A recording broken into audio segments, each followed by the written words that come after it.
Bon, j'ai rien compris. Nga directive balaka tige, je sais pas. Kalim, comment vas-tu? Nga directive balaka tige, ndaro munya ke. Bon, je sais pas munya ke quoi. Directive balaka tige, a signalé là de wa mingo, je sais pas. Na ya signalé ba ere, on était nga kuma dabla. Voilà, neta nga téléphone minga dinda mbafo. Oh, donc kuma ya soroy. O de koso mbafo malio nye akana ke transition mandanye ou ye font fenge aussi manye ou ye font fenge anto là non non non non non non c'est pas comme ça, c'est pas comme ça. Choquel ka discours a jarane bi a jarane sini a benani ma bi a benani ma sini, c'est un de mes vœux qui a été exaucé, c'est un de mes vœux qui a été exaucé. Donc maintenant on attend la communauté internationale nous ni en demeni de kobu kono ou bien en demeni de kotu kono n'a fora e kaka abika milliards déboursés pendant une dizaine d'années au kera komina tamabo shishimabo fingo jeko le jamana awye mogo blaka ta chimina mission m'a reçu mogo bi problème na shunitle ko bi ka juga shunitle, c'est ça la grogne du peuple hein. Donc anti ça gansi kanga mogo ye anga mogo ye problème la kasoro munu yere problème yere sababu yayi sorasi munu be en fait o kachani terroriste hein ka foko mogo be sunitle dongele dakele uma fa anye nu intercepter dongele dakele uma fa aya kolosi ni yor ni ko mina ke dongele dakele dien mine be du bobolo dien des inventions sophistiquées à be bobolo hein. Nous yeruma yele fenka nous ma yele comment dirais-je ou ka mini données nous ka foi tout yeru soro ou ka bazu be intact foi okuma mungera anti seka tota quoi anti seka tota wallahi anti seka tota che munu ba nyefe bi sora su de no de fo bi dimi kuma do mi yelu bala mais sora su de do ashim sora fi black rotede il a de l'expérience maliki jaw bite wage bite. Donc nous ba do ka fo ko Wagner kan nali olu de bu don ka teme an bi ka mi fo o de koso ngo mi to ka fo yi ngo c'est les anciens présidents pe accuser Ibeka ibi kuma do fa so ko fe ni do na so kono ibi da yelema abala Ibeka ma fenga ma do na ta borata ngate président ya tenyero ala de pression ni fe munu be ngata nyero, c'est les anciens présents olu de ba do Ibeka bi ka fenga ou bien te ka fenga.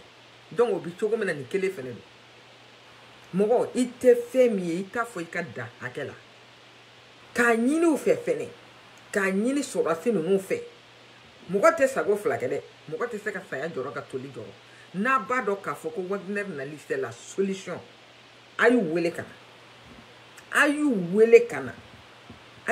kana Francis tatanga duwe wallahi ne ma deli ka Francis supporter dongele ma deli ka Francis supporter mbisira minga Fransika minye, c'est-à-dire c'est des dangers où tato te bunyumake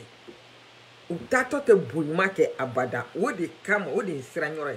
Mais comme le monde entier a été averti maintenant, le monde entier a été averti ubi jigi jugia mina ou jirada diena par Choguel. Vraiment moi je suis très contente.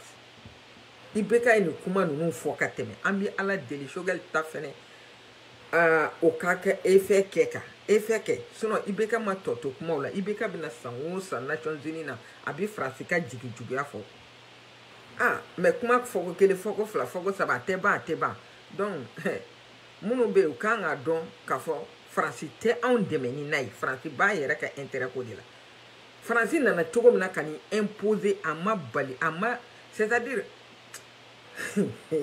Allah hein depuis domina ni général Gamou ka foli belebele sana ka kedoma Gamou ye keleke kana se ane fils ou ko Gamou kana do Kidal dépôt do moi je savais que bolo domaine ko kofe ka bi Tchadien ni Adradez fora libéré kana se comment dirais-je kana se Kidal ko Tchadien ngana keleke Kidal wallahi ne adoko koro ben ko kofe ukoko jonguna de Tchadien wole jonguna ma Tchadien wole de Cheikh Modibo Jara de nana Tchadien wo. Cheikh Modibo Jara de taara Idriss Déby nɔfɛ k'a kana dɛmɛ ka kɛlɛ kɛ au début. U kun ye min planifié o tɛ nin ye o. U kun ye min planifié n'a kun tora belebele ta la an kun tɛ se nin si yɔrɔ ma. Mais u balila ka belebele ta ka bɔ a place la. O de ye ko janya ka fɛn nin ma.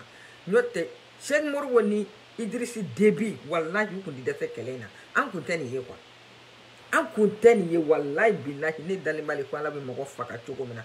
Idriss Déby parce que en ce moment Cheikh Modibo était le premier ministre du Mali. Il avait les moyens k'a yɛrɛ côté a y'a fɔ a ka discours la k'a kun y'a teriw sɔrɔ mun kun bɛna minɛnw d'u ma minɛn minnu bi juguw yɔrɔ jira. O se b'ale ye awɔ o se de b'ale ye parce que ale bonya b'ale ka kɔ kan. Bonya b'ale ka kɔ kan. Ale dɔnnen don kɔ kan.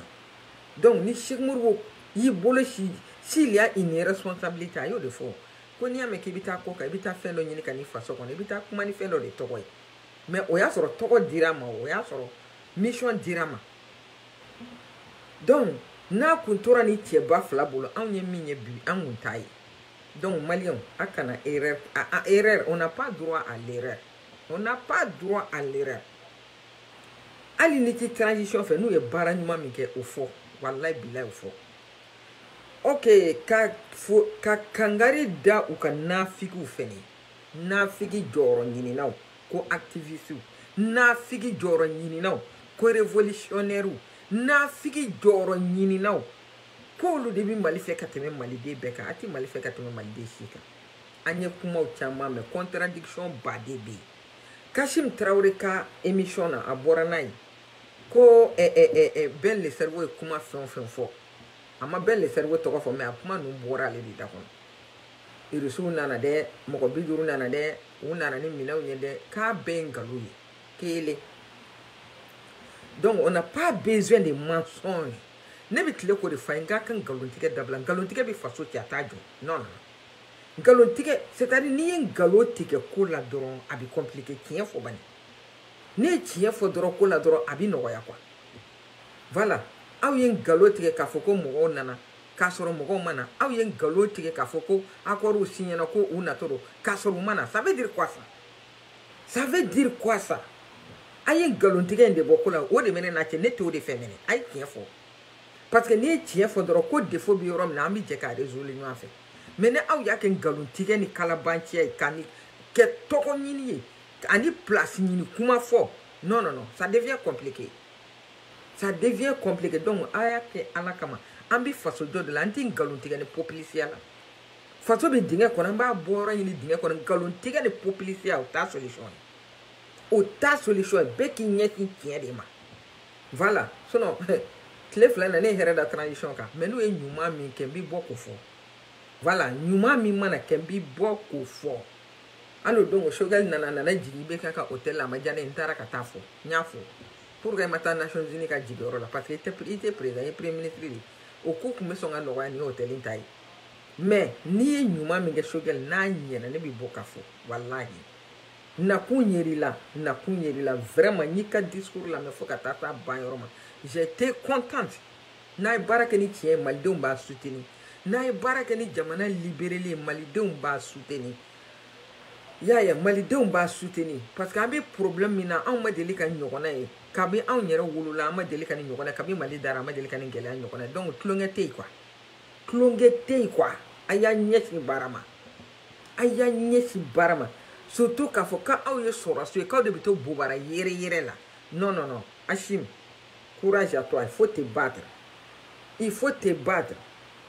il est président il était président ta mission c'est de libérer ton pays Hachim ta mission c'est de libérer ton pays Wagner ye mun ye n k'a bɛɛ sɔrɔsi kɔrɔw faralen ɲɔgɔn kan donc ça veut dire que sɔrɔsi yɛrɛ ni retraite yɛrɛ man kan yɛrɛ sɔrɔsi tɛ taa retraite yɛrɛ la yɛrɛ han a bɛɛ de sɔrɔsi kɔrɔw faralen ɲɔgɔn kan minnu taara kɛlɛw la n'u taara mission na y'olu parce que u tɛ dɔwɛrɛ dɔn kɛlɛ kɔ sur le terrain han donc aw ka Mali ta ninnu filɛ dama jumɛn bɛ so n'u b'an ka wari ka k'a ta fu la han a fɔ Mali yɛrɛ fɛnɛ tɛ se ka Wagner dɔ former Mali tɛ se ka dɔ former Wagner c'est le nom du propriétaire de la société mais Mali fɛnɛ bɛ se ka u fara ɲɔgɔn kan ka dɔ kɛ Même il ne reste que pour former les jeunes. Vous savez quoi qu'on est? Hein? Est-ce que sera ce qu'on a blaté? Ah, quand les généraux mounoubé, on a war fou talila, passion fou talila, quand sera nafa boula? Mais pourquoi ati nanouye? Ati nanouye mouna? Ou ka doni kadouma? Ou ka demsenou formé? Ou ka expérience ou faut demsenou? Hein? Ne flene mimindo otobli keke. Ni tobli damne ni flarom ne ne wele ne ba fongo ah habita mbode don. Mbode don ke mi cuisine de don. Mais pourquoi ate corolunka expérience ou ou exploiter atu ka connaissance exploiter mona ati sorasi corolunga connaissance exploiter kada kunjumenga. Hein? Ça doit vous faire une idée. Wagnere be sorasi koro ni fait on kele nyanga. Neba mbiseka ka tuguni ali reçu la premier cycle école D abi marfa démonter ka monter. Aïta yutu ka kata reçu ka akatu ka parcours la guerre. Tu es reçu la muso te reçu la mite se ka marfa ki atei. Oro ko somit le ka fa ngo diela te ka tlongeta la tuguni. Tlongeta la on ye tlonge de ke ka nyine faso ko. Uba ukwa mwa we danga deunde ko dugukolo mimba bolo ko na auta nyesi do kamena genga boaka ambo kele de lati donc ne ba nyini die ma ni mali nyemo ya kalifarima barake sebele ka barake kieka die mo ka do ko tigibe jamana la die mo ka do ko ni jamana ni seruma itafla ni chetige fola angu meteli angu mi tende follow Musa tlela. Voilà. Ali ni kumana Musa naka dlegi bay yoro tu étais contente. Wallahi. J'étais contente. Musa mana bodjero la il incarnait le respect. Iba bonya ale ala kamate. Voilà. O de kakani fama mais mogo tigele fama la kana noye. Obi la feno te fenyena make. Ayake ala kama akato ka enquête de moralité au feneke pour ka mi ñemugo ñuma fene soro quoi ay enquête de moralité que pour ka mi te ka ñemugo ñuma fene soro non vraiment Mali a beaucoup à faire mais on te senge kuma la wallahi billahi on te senge kuma la ambi dugo ke ali bi jamana in ala ka kolosuma ala ka jamana in kosuma ala ka jamana in nyesuma bambanci ala ka hakili ñuma duma bambanci nunu ala ka hakili ñuma duma. Ça vous sert à rien. Il faut changer votre politique. Kana be mogoka. Mogo ni folo la ka tege danyeka. Abata sarila. Wallahi. Fona desser abata sarila. Donc, ne bi mi fouye ou ka sabali. Ni ko inflene abado nya ta du se genye. Ni yelema kera aka jie dunguru. Wallahi. Ubashitunu. Donc ne ba nyini malion fait mogo bi kene kono nga foli bi abela jelinyi nga foli ba abela jelinyi ka fo shogelma kani ci ani baraji ayere parce que faso ko de ni fon fe ngala bi fiko ni fon fe ngala abi fiko donc il y a discours minke Nations Unies kono vraiment moi ça me va droit au cœur. Ngal la nyini dok nyini kabi bite mais à fora la devant la Nations Unies dénoncer la France et la communauté internationale. Voilà, obi jigi juguya mina anfi ka fo dienye koro ajarani. Donc ni vidéo kunkuno yi mogo bilina ba bela jeli info comme vidéo yi den flado parce que follow kumano kono bala dro vidéo bala ka tire. Donc ça c'est la deuxième partie. OK. Ba be fo mogo bilina. Salam alaikum.